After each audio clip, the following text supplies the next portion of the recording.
This entire pandemic was a bit of a surprise. We are primarily a sports platform, and we were all set for IPL. We had made the product. We had so many tie-ups. We had also tied up with Paytm, which we later announced. But this was a huge surprise. Everything pretty much stalled. So yeah, it was kind of a shock for us. Uh, but we took it as a great opportunity, and we have done a lot of work in the last almost 2.5, 3 months, which I'll talk about.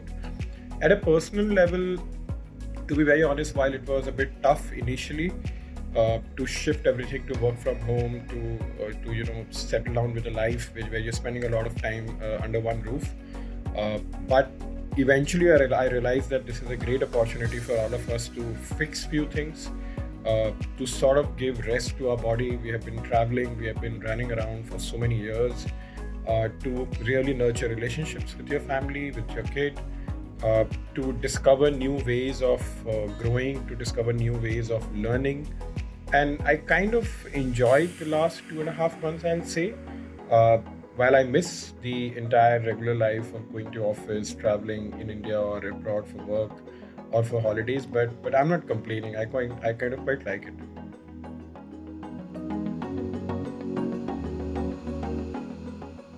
Work talking about Router. Router is a sports fan engagement platform. We are basically about users contributing to the content on the platform, which is read and consumed by all other sports fans. So while because of COVID, every sports activity stopped, people actually started coming to our platform more because this was one place where they could discuss sports. You can't take away sports from a sports fan's life. They have to discuss it. They have to discuss matches which happened in the past, and they were conducting quizzes. There were debates. There were so many videos. They were sharing videos of cricketers uploading on their social media platforms. So it was quite exciting. Our engagement didn't go down.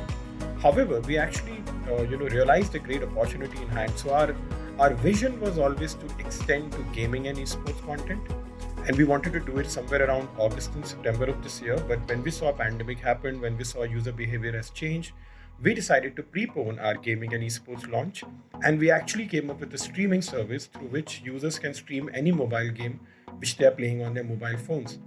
And it has done wonderfully for us. It's been about 3 weeks that we launched that. The feature has worked very well. Uh, People are streaming games. We are building new communities around gaming fans, and now we are also looking at conducting a lot of esports tournament with the help of our new partners, which is Paytm, through their Paytm First Games platform.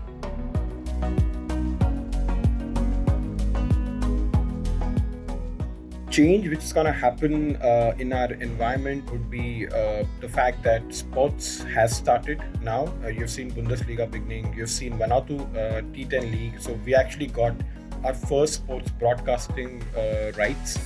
We actually broadcasted one of the cricket tournaments, and La Liga is starting in June, sometime a few days from now. Premier League is starting. England is playing West Indies in cricket in July. So sports is starting, and I think pretty much everything will start. Formula One is going to start.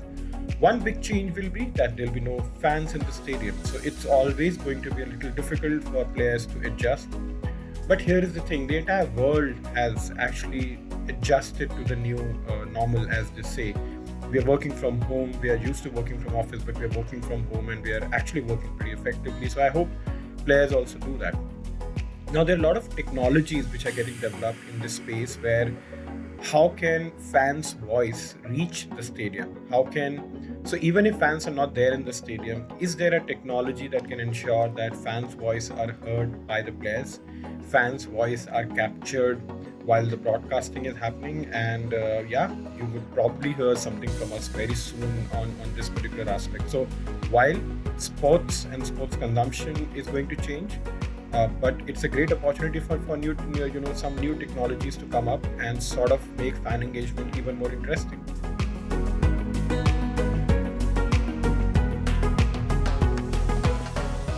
I think one thing is very clear, that fans are not going to be in the stadium. So they are going to engage each and every fan through their mobile phones, whether the fans are sitting in their office or they're sitting at their home. But mobile phones will become the medium for brands to engage. So one big change that I see in the behavior is that you cannot do much engagement with fans when they come to the stadium, but when you're engaging with them on the phones, you can do a lot more engagement. You can result in a lot of business metrics. You can have a lot of conversion of your product, and even the consideration set and the community that you'll build around the brands will increase. So again, it's a new change in the industry, but I believe this is going to be a change which will last for probably next decade or two.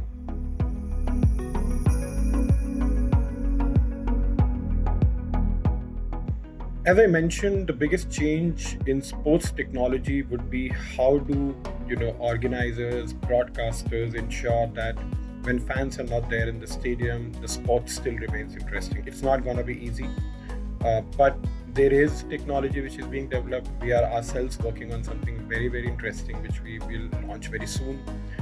The entire idea would be that how do you ensure that for players, they believe that their fans are around in the stadium, they can at least hear them or maybe see them on video walls.